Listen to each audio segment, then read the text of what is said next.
경찰서장 회의 참석자들에 대한 징계와 감찰을 두고 그동안 검사회의 때와는 다른 이중적인 태도라는 지적도 나옵니다.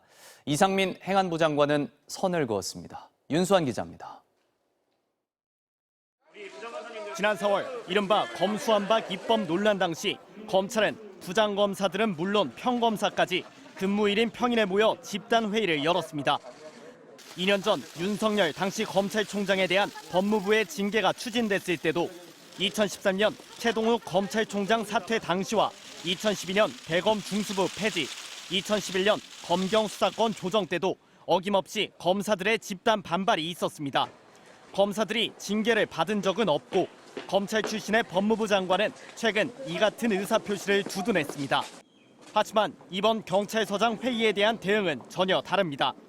회의가 끝나자마자 대기 발령이 단행됐고 현장 참석자 전원에 대한 감찰을 예고했습니다. 경찰은 검사와 달리 무장할 수 있는 치안 조직이어서 상명하복직 통제가 중요한데 지휘부의 해산 명령에 따르지 않았다는 겁니다. 경찰은 물리력과 강제력, 심지어 무기도 소지할 수 있습니다. 대단히 유용합니다. 반면 참석자들은 이번 회의의 성격 자체가 31년 만에 바뀌는 경찰 제도에 대한 의견 표명이고 절차를 거쳐 휴일에 모인 건데 쿠데타 운운하는 건 지나치다는 입장입니다. 30년 만에 바뀌는 경찰 제도에 관한 의견을 모았다고 쿠데타로 이렇게 하시는 것은 지나치신 느낌이 있습니다. 물리력이 그 이야기가 왜 나옵니까?